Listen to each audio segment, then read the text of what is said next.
big warm welcome to the Body Love Revolution online summit. Today I have the beautiful Angela Nicole, and I'm going to tell you a little bit about her. Angela is a passionate self-love and confidence coach. Her business, Bloom Within, has been a source of inspiration for women, tweens and teens, encouraging them to believe in their beautiful selves and bloom from within. With warmth and empathy, Angela has touched the lives of over 1,000 girls through her heartfelt one-on-one coaching, group workshops, and bell tent retreats. Her mission is simple yet profound, to nurture a world where every woman and young girl can embrace their authenticity, love themselves deeply, and unfold into a radiant being that they are meant to be. Angela's work is a testament to her power of self-love, creating space where hearts and souls can flourish. Welcome, Angela. It's so good to have you. Thank you so much for having me here, Emma. I really am. Yeah, I feel so very blessed and honored that you have asked me to be here. So thank you. Your work is wonderful because it gives mums some framework to support their girls. And as we know, this body acceptance piece is such a journey for all of us. And it does not matter if you are in a bigger body, a smaller body, whatever your body is, everyone has a thing or something that they don't like or have had some trouble accepting.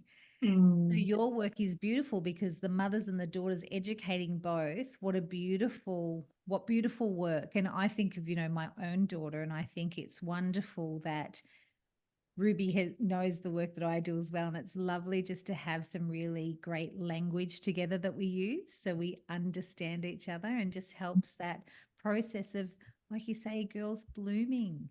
So I did want to ask, where did your journey start and how did you get into this work? So my journey, I guess lots of journeys start with a story. And mine did start with my divorce. So going through a divorce back in, I think it was the end of 2009. And it really did break me. I sort of broke into a million pieces and had to put myself back together the way that I was supposed to be.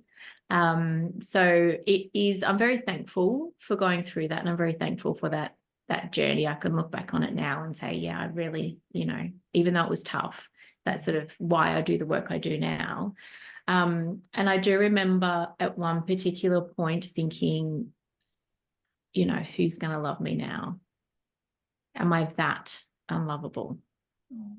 Because it's kind of like that whole, and then from there, I started my journey and I started to go back. I was like, where did that conditioning come from? Where did that conditioning come from that I needed somebody outside of myself to love me, and that it wasn't my job?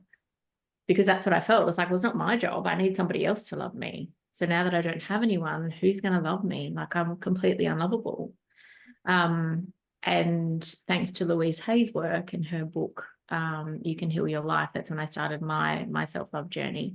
But I realized that there was a really big point in time when on the school bus, when I was about, I think I was 13 or 14, and I was just sitting. I was always a quiet sort of kid, and I was sitting on the bus just looking out the window. And a friend that I had, who I thought was a friend, was up the back of the bus, because she sat up the back of the bus where the cool people sat, and I didn't because I wasn't cool.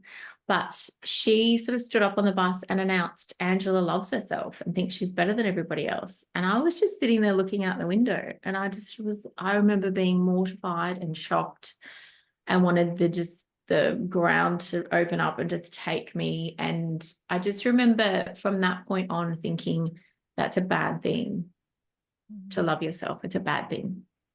So, and this is back in the 80s, and it was a bad thing. If you loved yourself, it was not a good thing. It was, it was considered you're up yourself. You think you're better than everybody else. So, and I'd never really thought of it before, whether I liked myself or I didn't like myself. I never really thought about it. It just never entered my mind. So from that point on, I remember thinking, well, you can't love your body. And so you have to, speak badly about your body and put shame on your body. And you have to look outside of yourself for somebody to love you.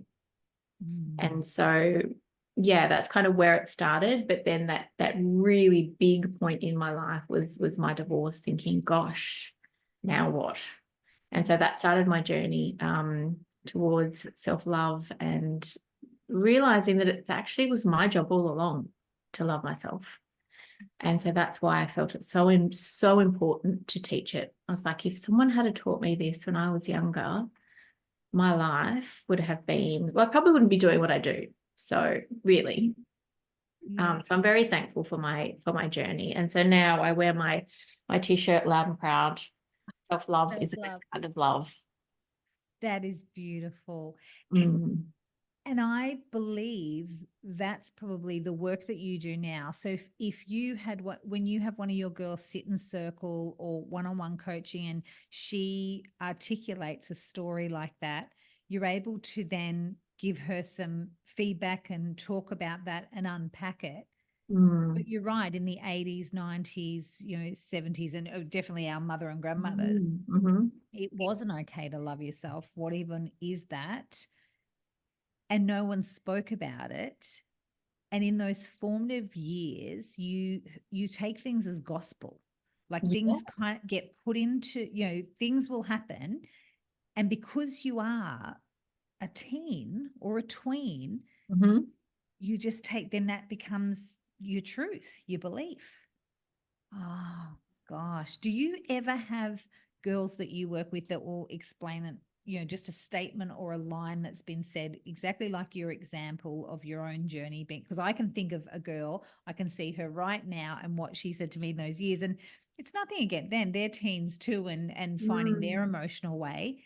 But I remember something that was said, and it just sticks in you for some reason. In that moment, you believe it and Yes. then you keep believing it Yes. until you challenge it or talk about it or unpack it, get some understanding. So, do you have girls come to you that will say a line or say something that has been said to them? Yeah, absolutely. Because kids can be mean. They just can. And it's not so much like back then, it was said out loud, whereas now, it's not only said out loud, but there's also the texting and the messaging and the bombardment of, yeah, that whole other social media side. So I feel like it's not just like that one thing, it can be a lot of things. But yeah, I do get young girls coming in and they're, in primary school and devastated because they've been called fat or Mm. they like just awful names. And I think, gosh, I didn't get this till high school, and you're getting it now.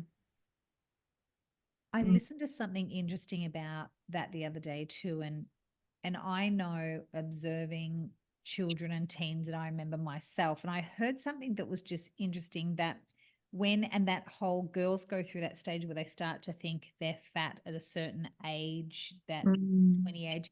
But I heard an interesting thing that the chemistry of that is for a preteen to go through puberty, they have to increase their body fat in their body for mhm. that to get them through puberty.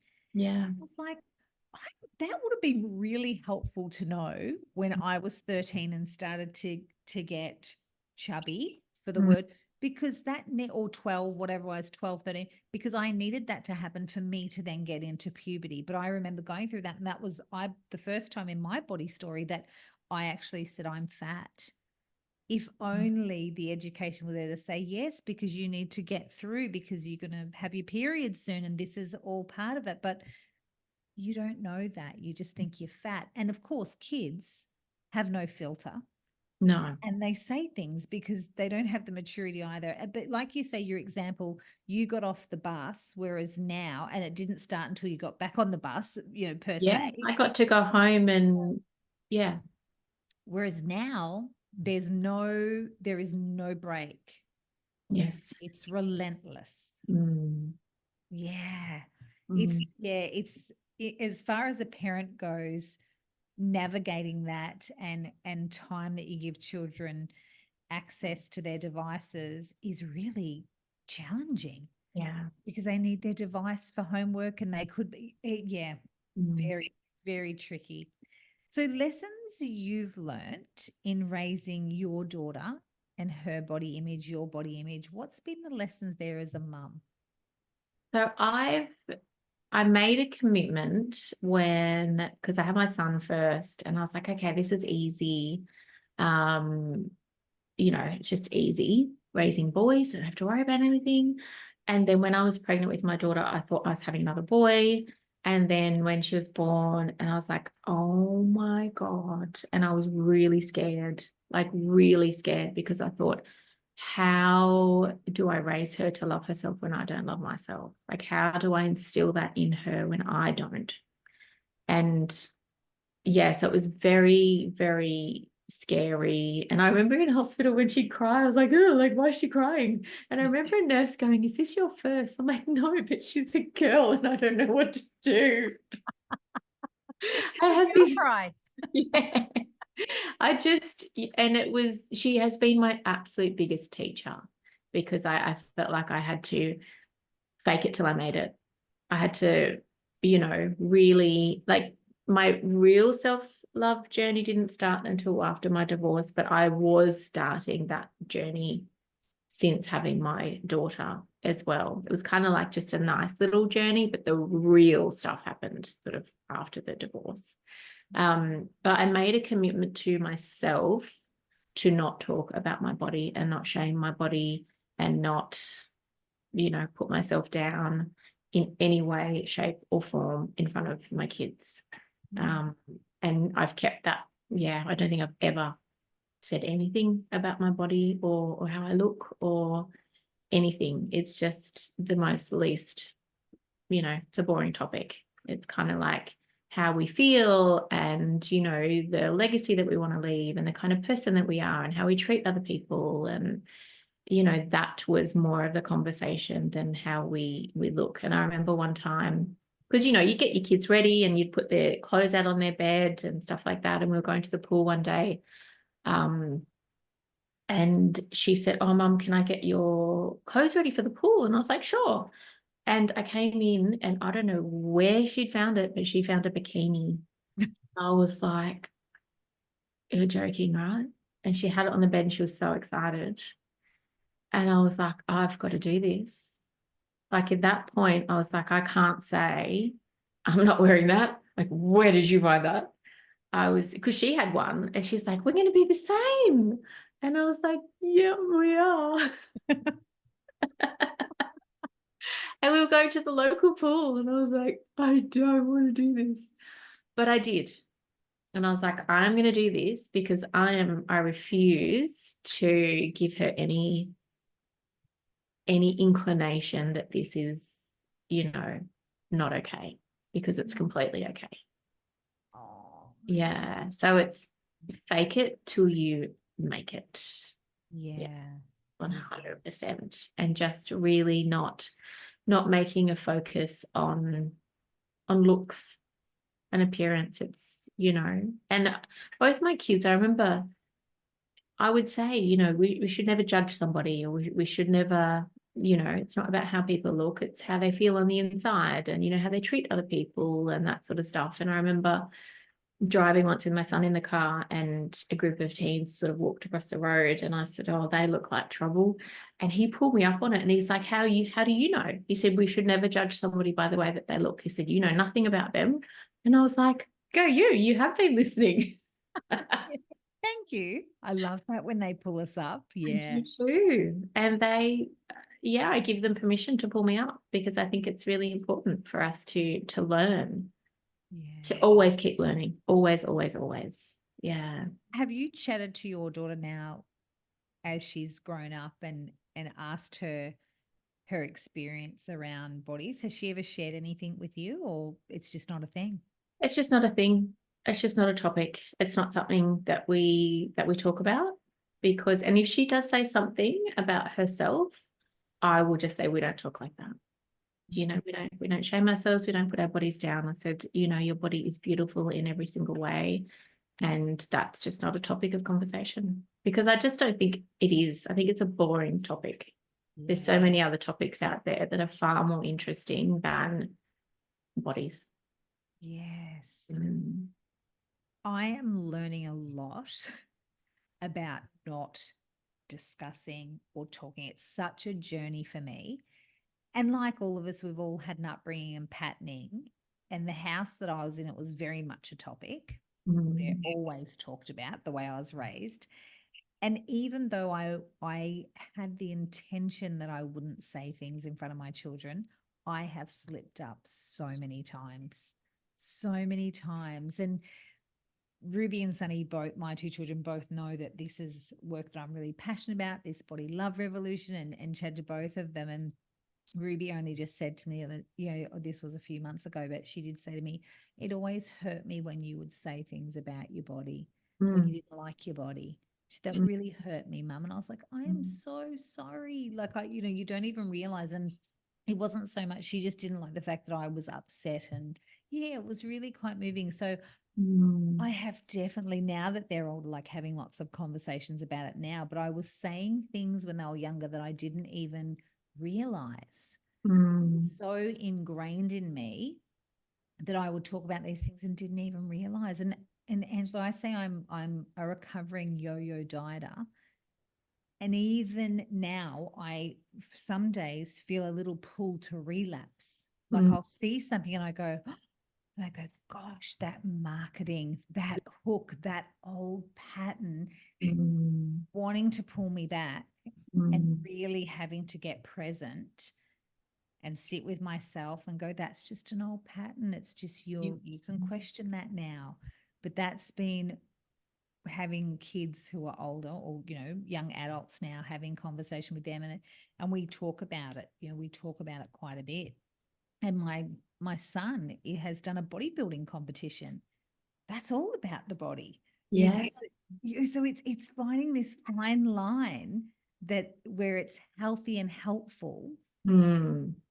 and supportive, not, like you say, in the shame or the not Yes. enoughness. Yes, in the not enoughness. It's about, like, I think it's really important to have these conversations, but when it becomes a conversation of shaming yourself or putting yourself down, it's like, no, that's not going to be a conversation that I will partake in. And my husband comes from, so this is my second marriage, and he comes from a family where they do talk about bodies a lot. Yeah. It's often, if the kids come home, because they live in Melbourne, the first comment will be about dad's body. And I've never had that. So I feel really uncomfortable with that. It's like, there's so many other more important topics to talk about.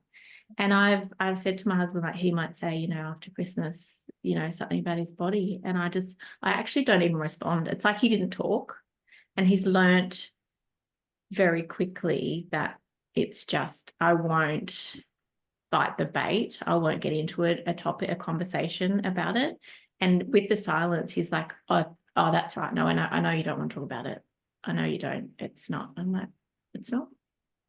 Yeah. It's, you're just beautiful just the way you are. It's not, I'm not going to get into a badgering conversation with you about whether you ate too much at Christmas, or whether you need to exercise more, or whether you need to do this or do that. It's like, can we talk about something else, please?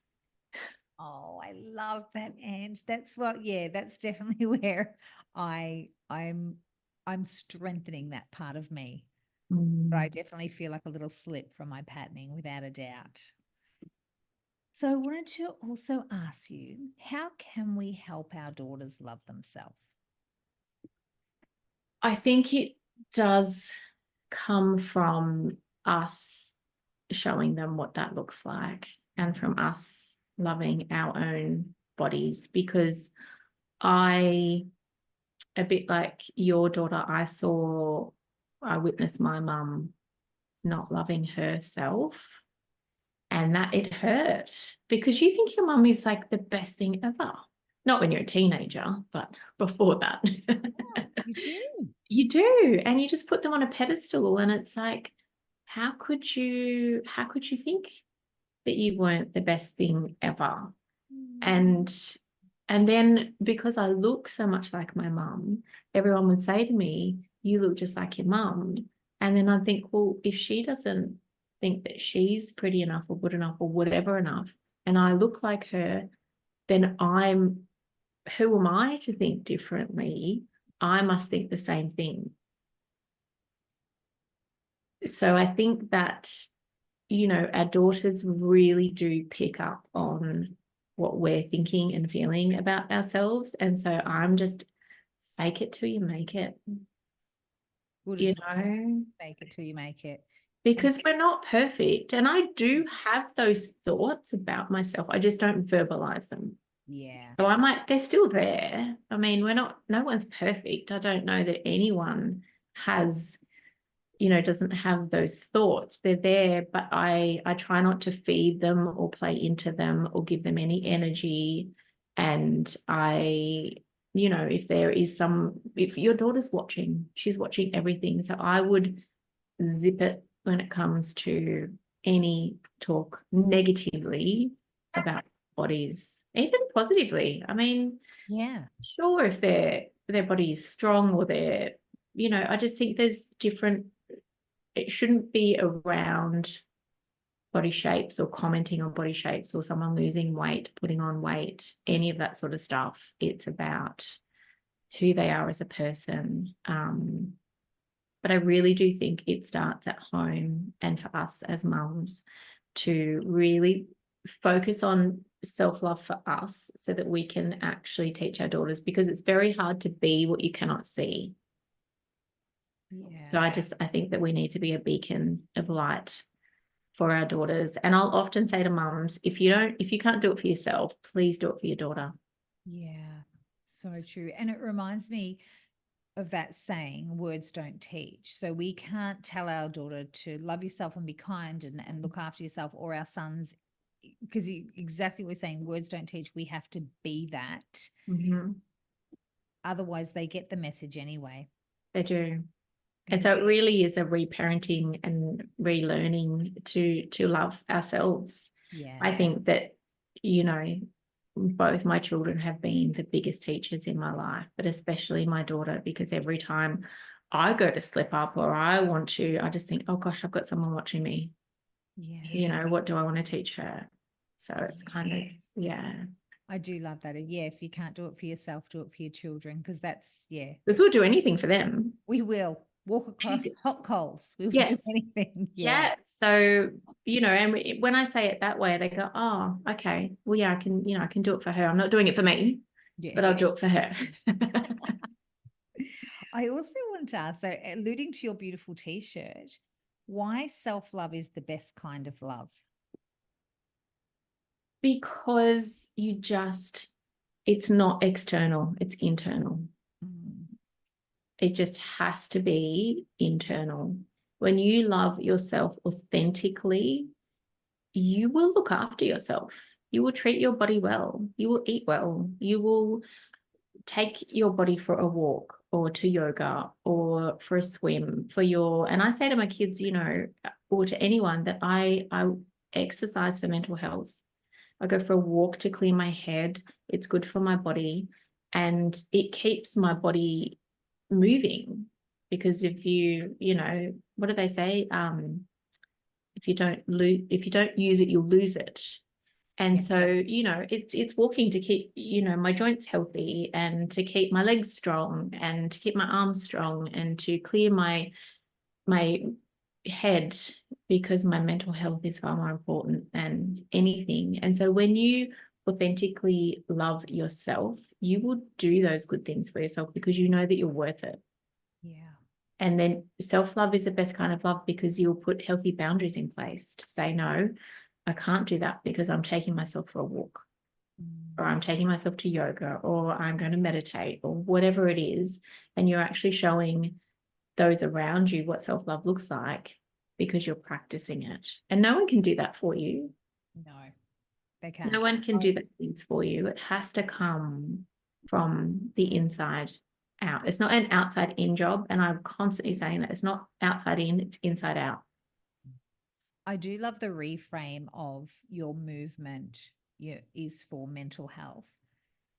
I know a lot of my early years, I connected going to the gym or movement as a box ticking exercise. Get that done because that is the right thing to do, but it more came from a self-punishment, whip yourself into shape, as opposed to, and in my later years, particularly my yoga practice and like yourself walking and those and Pilates, that is now more come from a self-nourishing place than a self-punishment. Like I have made that shift too, which is a lot more helpful and definitely much more of a lure, because how good do we feel when we do it?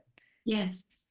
And it is the mental health component. It is absolutely the mental health component. And I was listening to a podcast that Chrissy Swan did, and she walks a Yeah. gazillion miles a day. And she was saying that when people ask her a question now, she doesn't answer straight away. She says, I'll walk on that and I'll get back to you. And Mm. exactly that mental health and that clarity that comes, she says, like, I'll just walk on it and I'll know.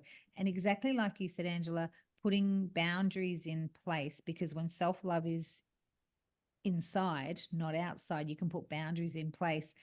And if we take a walk, we do get the clarity, don't we? Yes. We get to yoga, we get in a downward dog, whatever your thing is. Mm. It's such a helpful tool. It's not about the body, it's actually about the mind. Yes. And it's also about dropping in. So what I might need might not be what you need, or might not be what my husband needs. Like he'll hop on a bike and just, ride until he's almost looks like he's dying.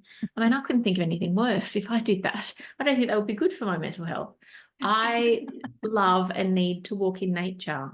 And I, need to go outside, and I need to hop on a physical bike and have the wind in my hair outside. That makes me feel good. And so having that self-love and understanding and dropping in and going, well, this is like he says, why don't you hop on the bike, inside? And it's like, that's not what I need. What I need is something else that makes me feel good. And so I think if you have that self-love and you drop into exactly what you need, it doesn't have to look like what everybody else is doing. Yeah. It can be completely different. Mm.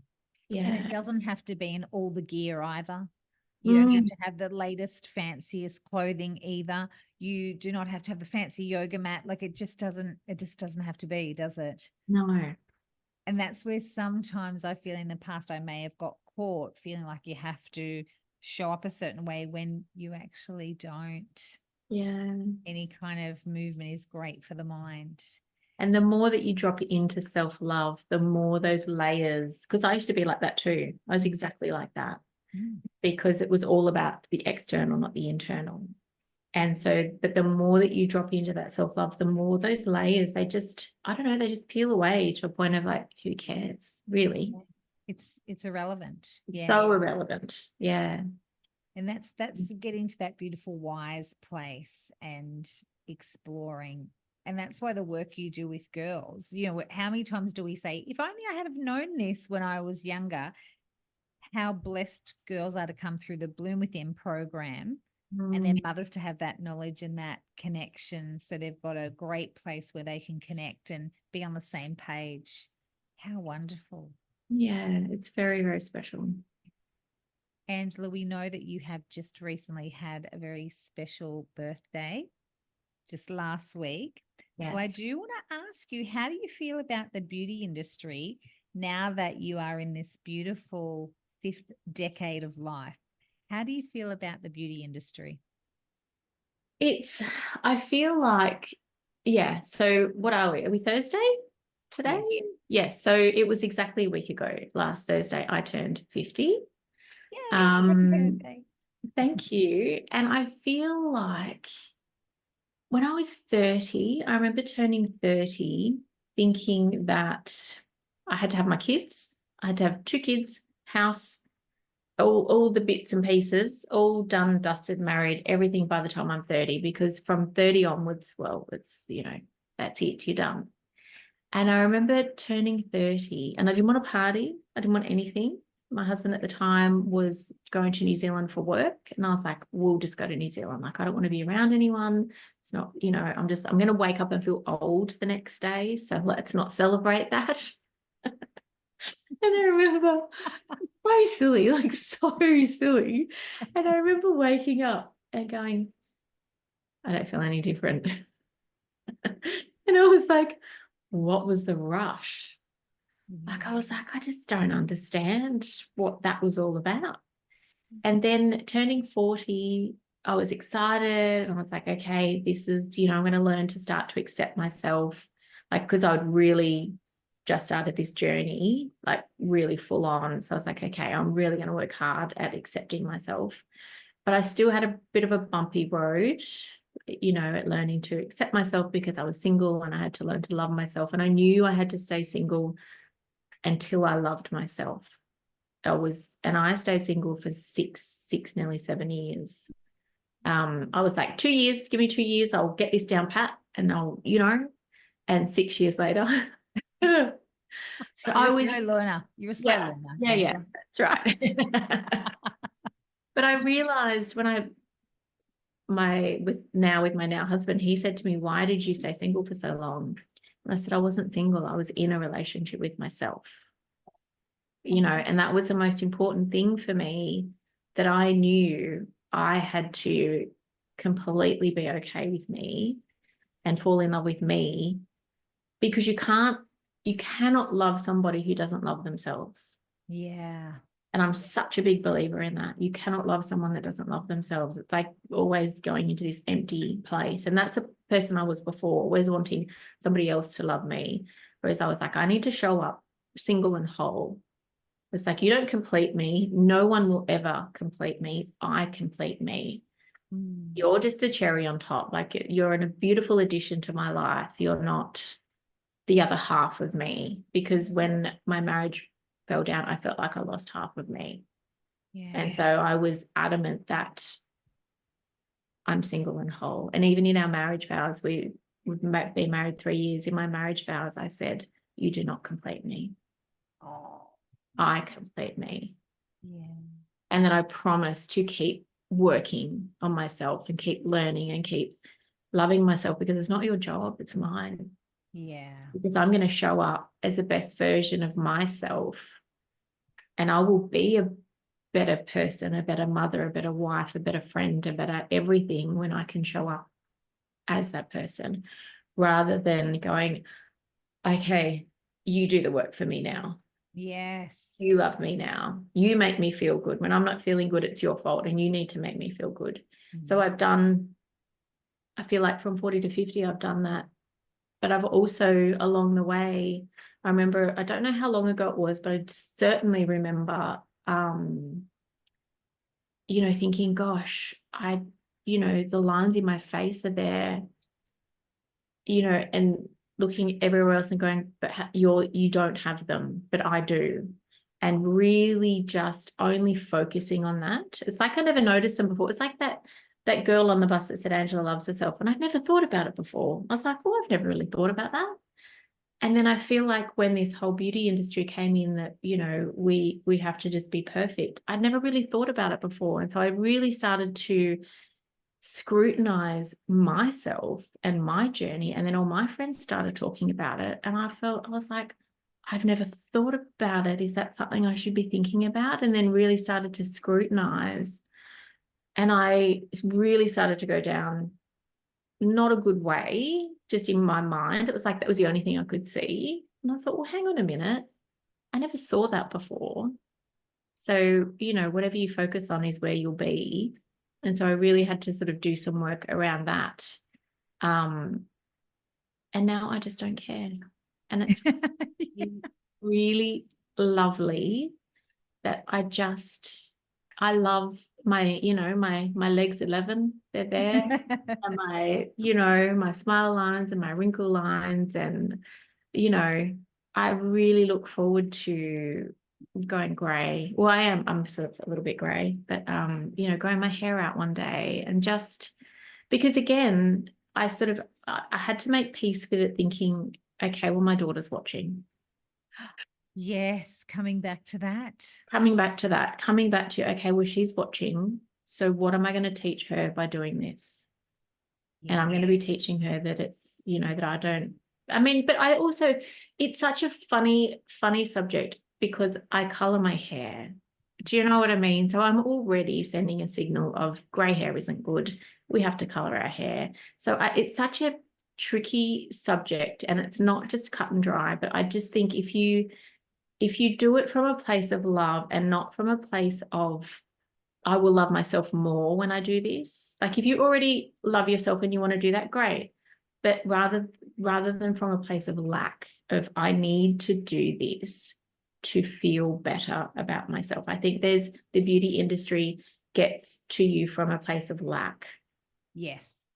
And if you're doing it from a place of, this doesn't change my worthiness, I already feel worthy. It's just, this is like with my hair, I don't want to be grey, I want it coloured because I like it.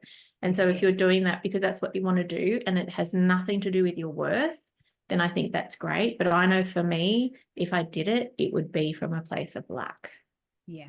So I think it's about understanding why you do. And I'm so okay with going grey. So I'm happy to colour my hair because I'm really not scared of going grey. Yes. So I feel like it's different. Yeah, I know exactly what you mean.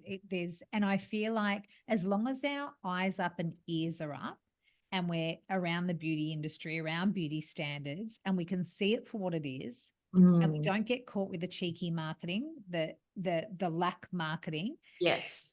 It's coming, I know exactly what you mean. It is tricky coming from a place where your motivation isn't because coming from a not enoughness. Yes. Because the truth is, nothing's wrong and right, good and bad. Yes. You choose to do whatever you like.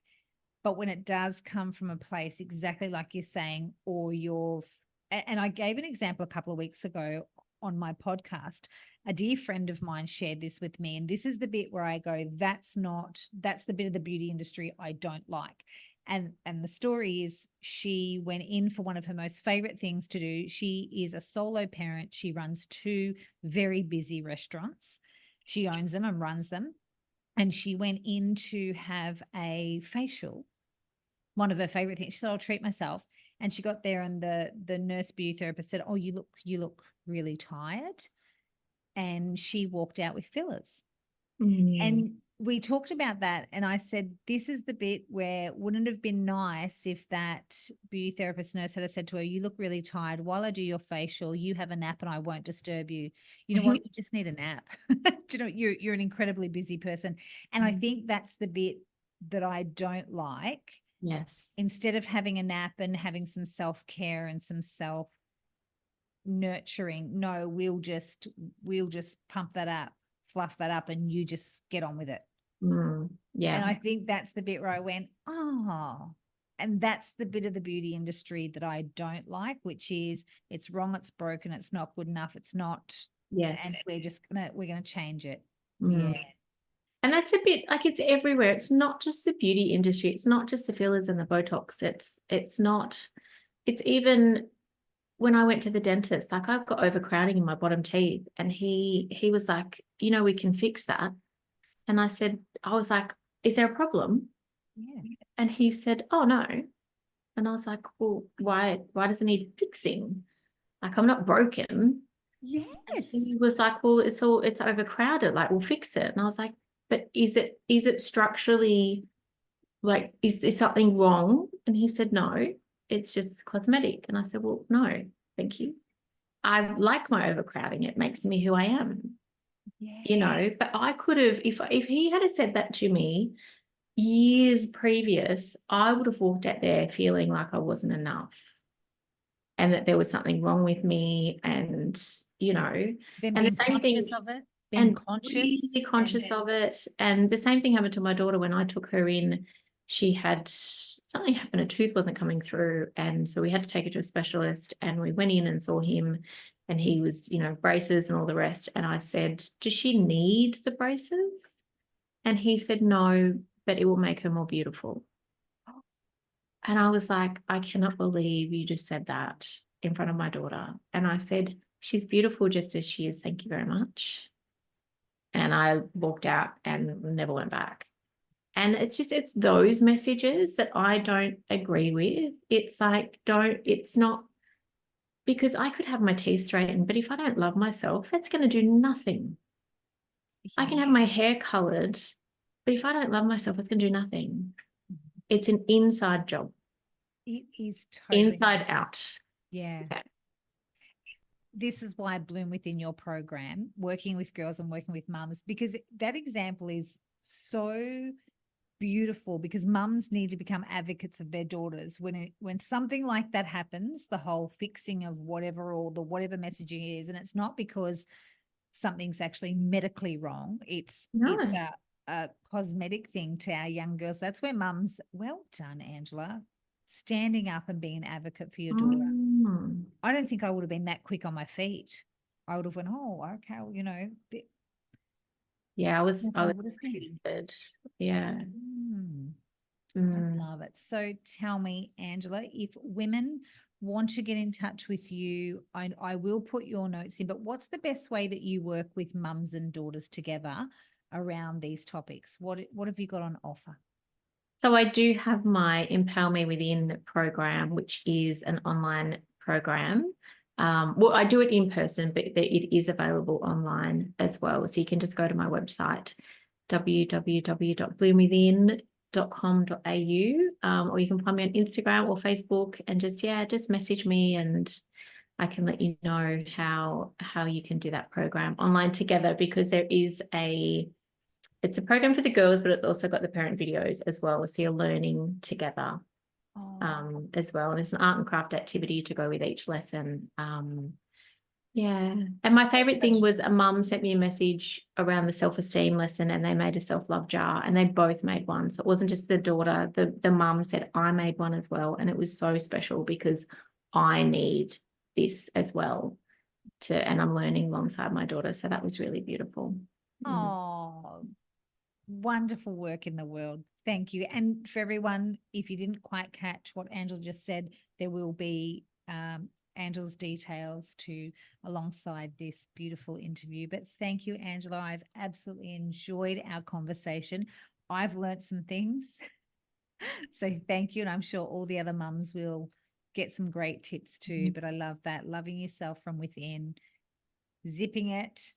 Don't say any body shaming. Don't even make it a topic. Don't even talk about it. I really like that. I think that is fabulous. Yeah, fake it till you make it, and do it for our girls. Do it for you girls. Thank you, Angela. Really appreciate your time. Thank you so much.